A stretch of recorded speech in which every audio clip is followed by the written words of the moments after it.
to Germany. From Alaska to Puerto Rico.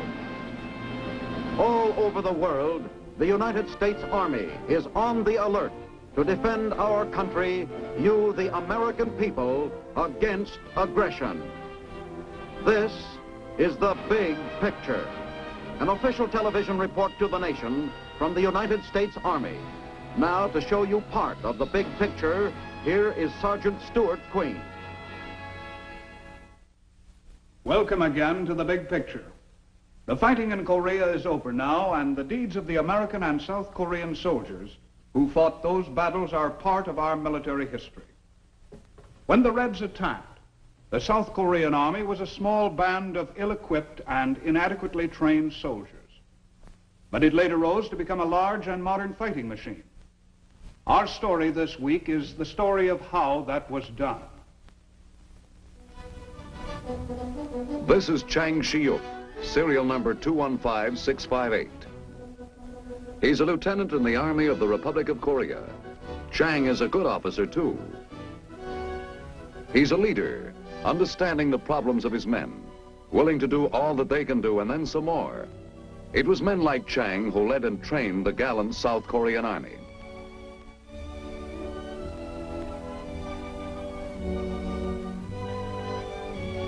This is the story of how Lieutenant Chang and the Rock Army grew into a great fighting machine.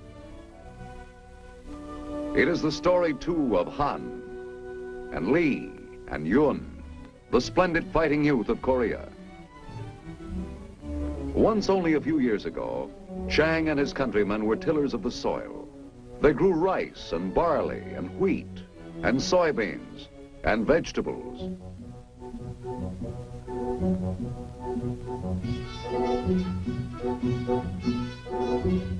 Some were fishermen, netting in vast catches of all varieties of fish to help feed the hungry mouths of Korea's millions and to export for the nation's economy. There was a time once when the life of Korean men was normal. They were teachers or city men performing city jobs. They were streetcar conductors. They were the everyman of Korea. But that was before the communists came, and before Korea became a battlefield, before death and murder were a daily routine. In those early days, Chang and his friends had only bamboo sticks to train with, but they had the will to fight, even though they lacked the weapons. Though small in number and poorly equipped, the brave South Korean army fought for what it believed was right.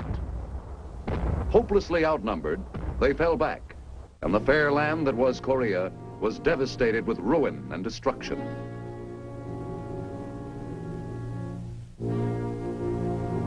And the people were assaulted and massacred and made homeless.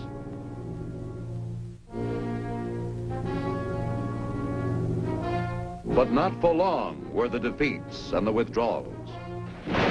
Free nations of the world took up arms against the Red aggressors. Supplies and help rolled in. The people of South Korea took heart, and they fought back savagely, pushing the enemy back and back, until soon he was licking his wounds behind the line from which he had first unleashed his bloody dogs of war.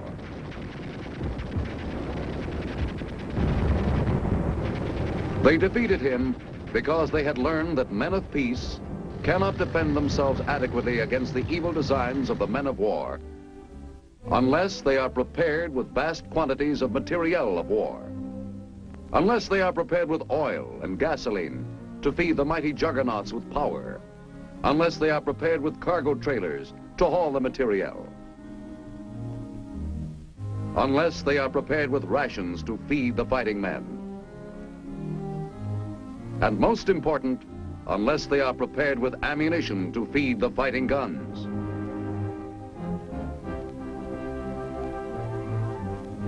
But men must be trained in the dreadful arts of modern warfare, and the Army of Korea needed help in starting training programs for its inductees.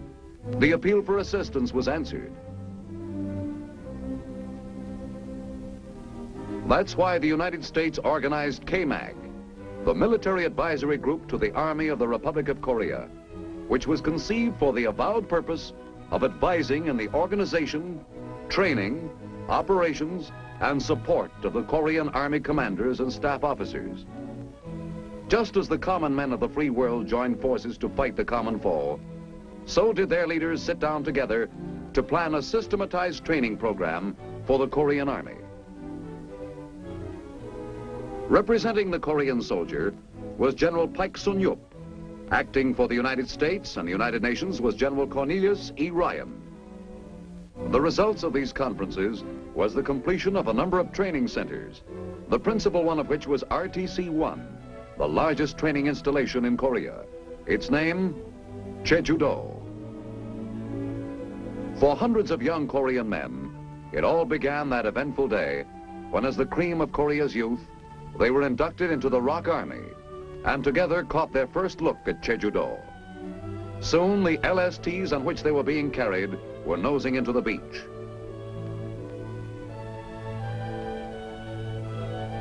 A huge pile of rock overshadowed the island and seemed to symbolize the rock-like determination of Korea to win out. Yes, this was Jeju-do, activated February 6, 1951, as a rock training center. Chang and his countrymen took a first look around the island that was to be their new home for the next 8 weeks. They didn't know it then, but RTC-1 had a total training capacity of more than 70,000 men. At the time, they little realized that instead of being a disorderly bunch of raw recruits, they would soon be returning with the alertness and precision of trained soldiers. At their first formation, they learned a little of what was before them. What were their thoughts during the ever-changing events of that first day?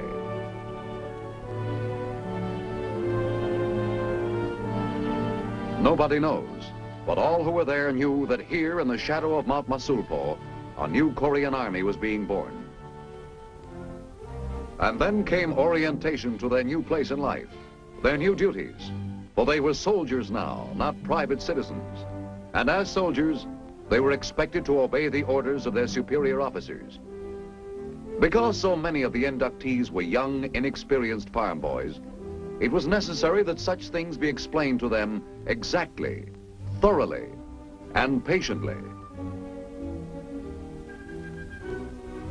Yes, a new life was beginning for the young men of Korea, and somewhere among this raw group, leaders had to be found.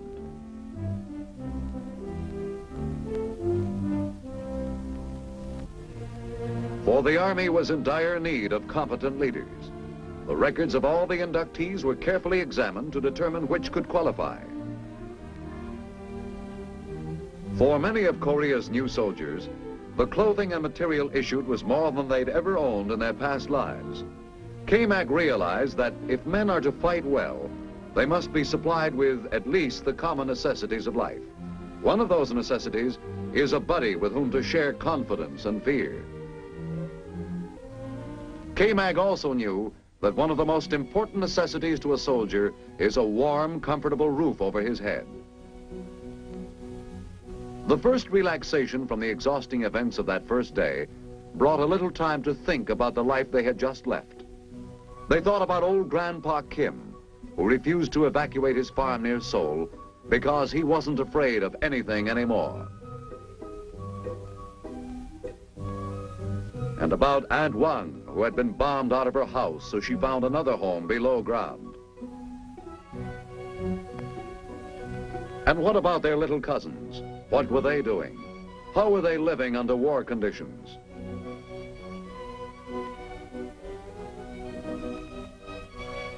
And of course there was Nam-ee, that trim little girl who was doing her bit as a nurse, working with the United Nations Civil Assistance for Korea. There was little relaxation after that. The time of the dreamer is in peace. The time for action is in war. At first they seemed one huge, awkward squad. But the constant drilling at the manual of arms helped to smooth it out a great deal. It was hard at first, but gradually by doing, they soon caught on.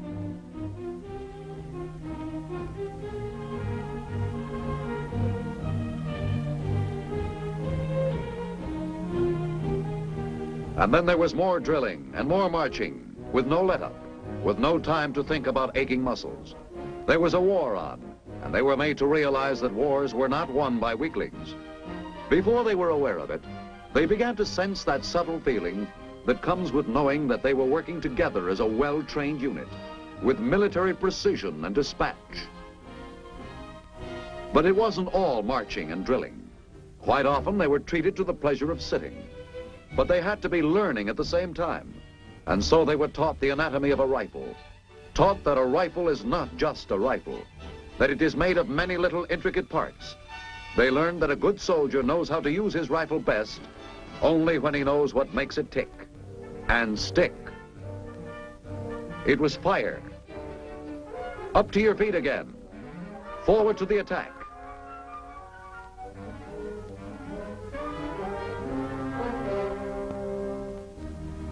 Then came rifle practice. How to hold their rifle. How to squeeze on the trigger, not pull. They had already learned how a rifle operated. Now came instruction in what it could do. Kill. In war, they were told it's kill or be killed.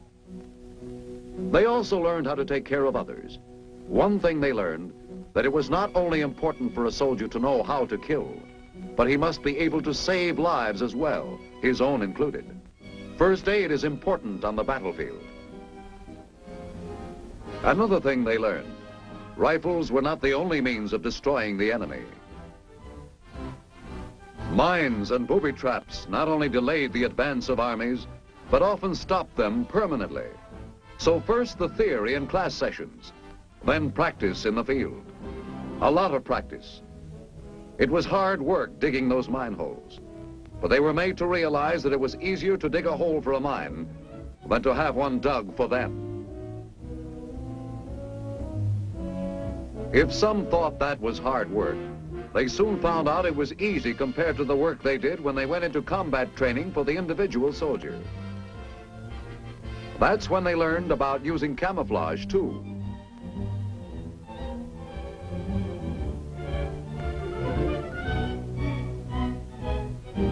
They fell to the ground, fired, then moved on, and crawled, and kept on crawling, with a heavy rifle cradled in their arms.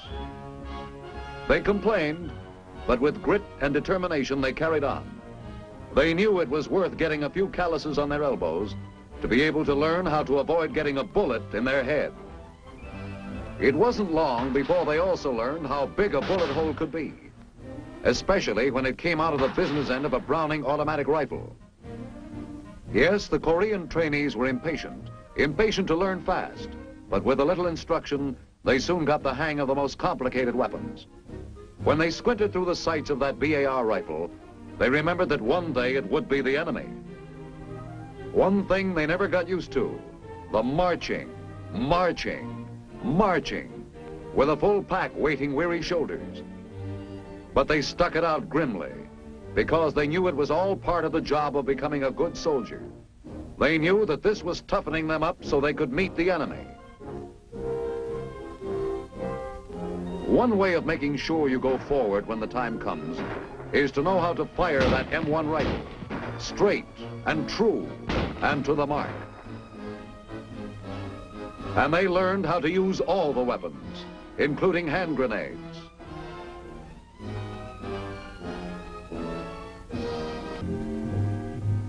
The bazookas were heavy, but they knew the rockets they delivered carried a terrific wallop.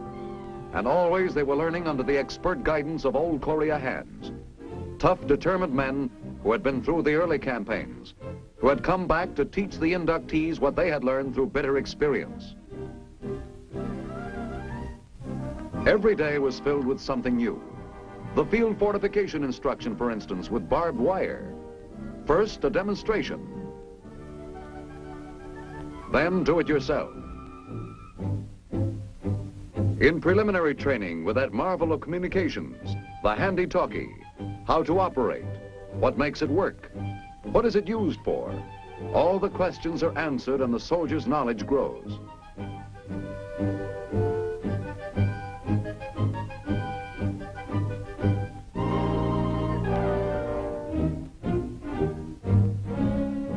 with a compass too, which led to training in map reading.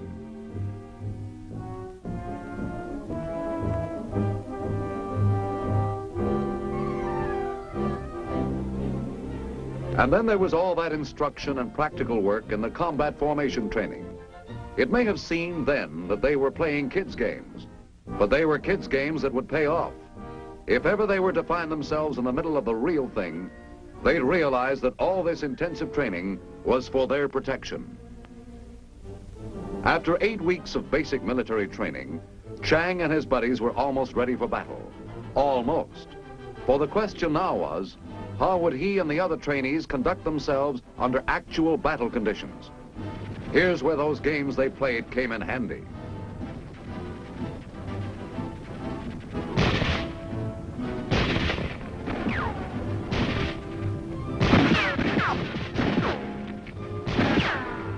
They were able to climb that hill without tiring too much, because their climbing muscles had been toughened by all the marching they'd undergone.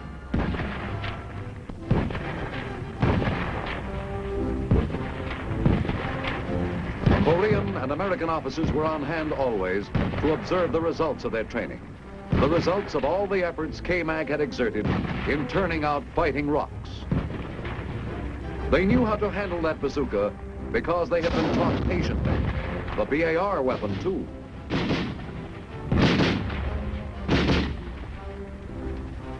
This was the result of all the hard and patient work that had gone into their training. This was what they meant by battle conditions, so that when the soldier was confronted with it in the future, he'd be prepared for it. And then, still under the watchful eyes of the KMAG advisors, the Korean trainees were put through the confidence course, discovering it was one thing to go through maneuvers without opposition, but it was quite different when live ammo was being thrown at you.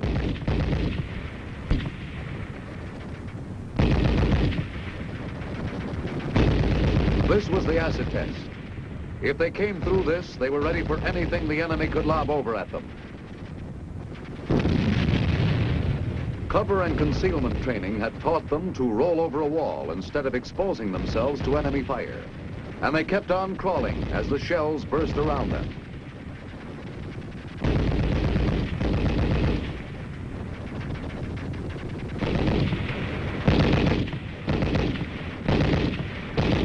As the machine gun bullets spattered a murderous background to this baptism of fire, Chang kept on crawling because ahead of him was the opportunity to be a soldier in the Army of the Republic of Korea.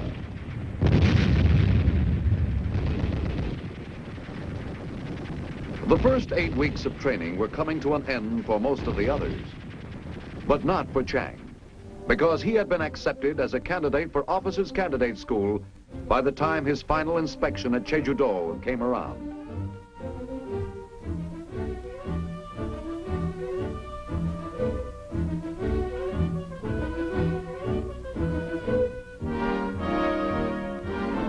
He remembered how stern that inspecting officer looked and how worried he was. And then how proud. This was the last time he'd march with his buddies at Jeju-do. For them, additional branch material training. For him, it was OCS.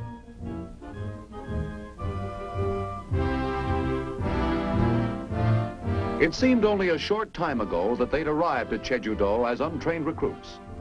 Now they marched back to the LSTs as soldiers ready for battle.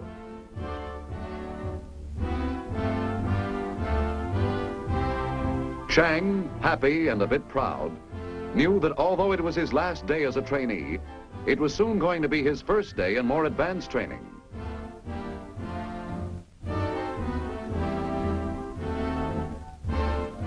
Before he realized it, he was marching again, this time with the other OCS candidates. Marching into his new home, KATC, the Korean Army Training Center at Gwangju on the mainland of Korea, which housed the infantry, artillery, and signal schools of the Korean Army.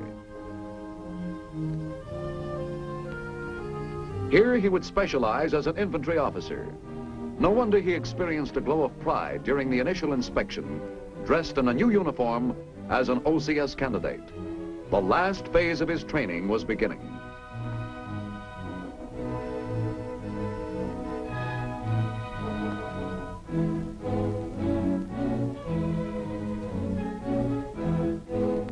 Then it was back to attending classes. No time to waste now. Officers were desperately needed. They were taught the principles of military training, preparation, application, examination, discussion, and criticism. The teaching never stopped.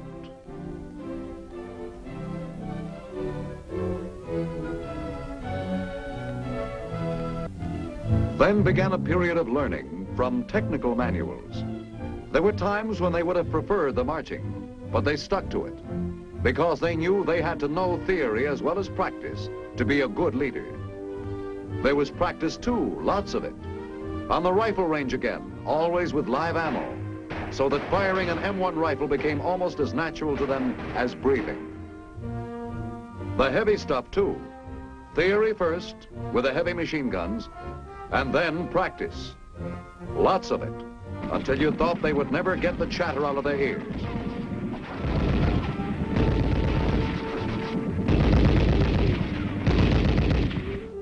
And then even heavier stuff, the 4.2 mortar.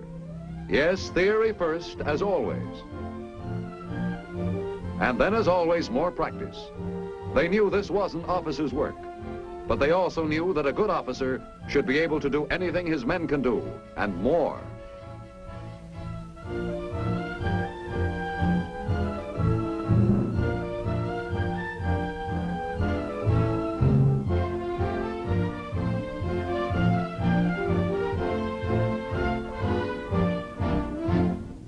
There were calisthenics, too, to build up bodies so that they could withstand the rigors of that intense training.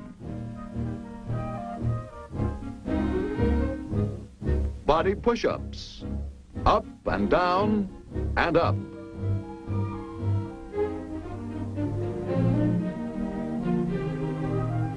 Up and down the ladders, too. It got tougher and tougher, but so did the men, which was the purpose of it all. And this time it was across the ladders.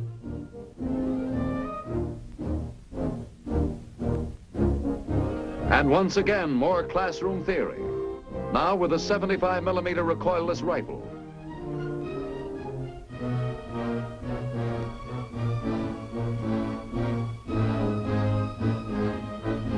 And with mortar fire direction center training.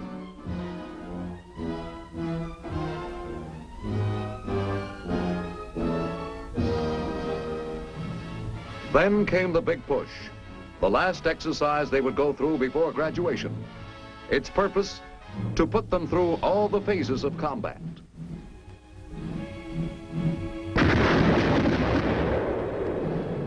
Fighting with artillery and tank support, actually attacking a hill position.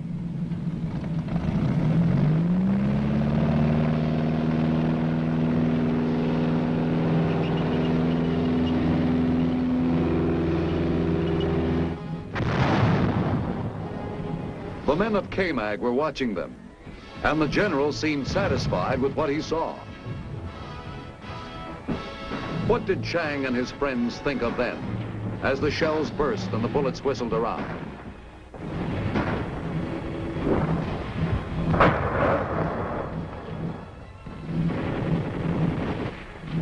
They thought of the time when this was going to be the real thing.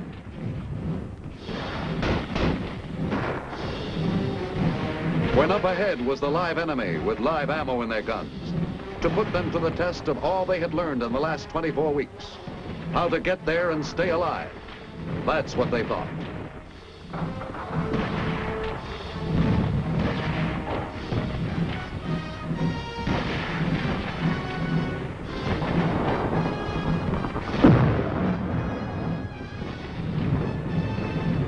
They'd been training for this for weeks. Now they were ready.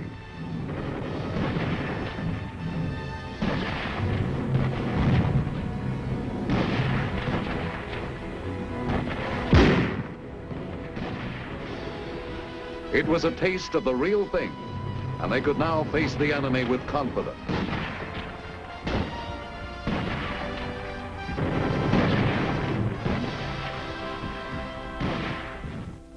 The battle exercise over, Chang and the other candidates participated in OCS graduation exercise, with the invocation first. With a band and all, and with speeches, of course. And they thought their salute was smart. This was the climax. This was what they had been working for all these months. And did that diploma make them proud?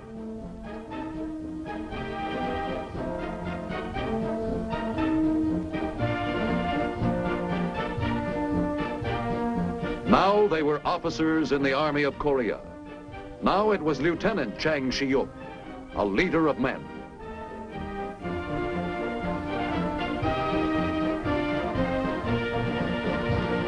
Later, when he gave his men orders, they obeyed without hesitation, because they knew he'd been trained to be a leader. Just as there were thousands of other officers and men who, like him, had been trained by KMAG.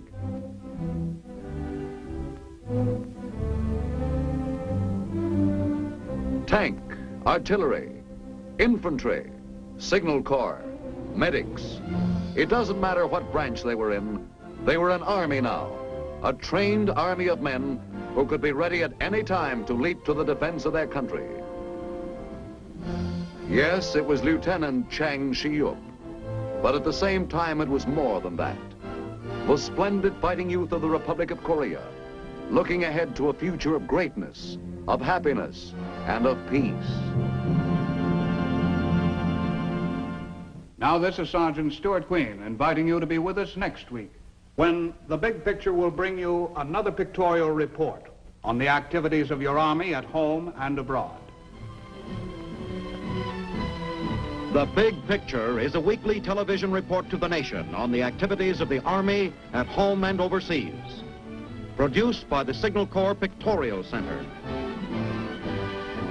Presented by the U.S. Army in cooperation with this station. You can be an important part of the big picture. You can proudly serve with the best equipped, the best trained, the best fighting team in the world today, the United States Army.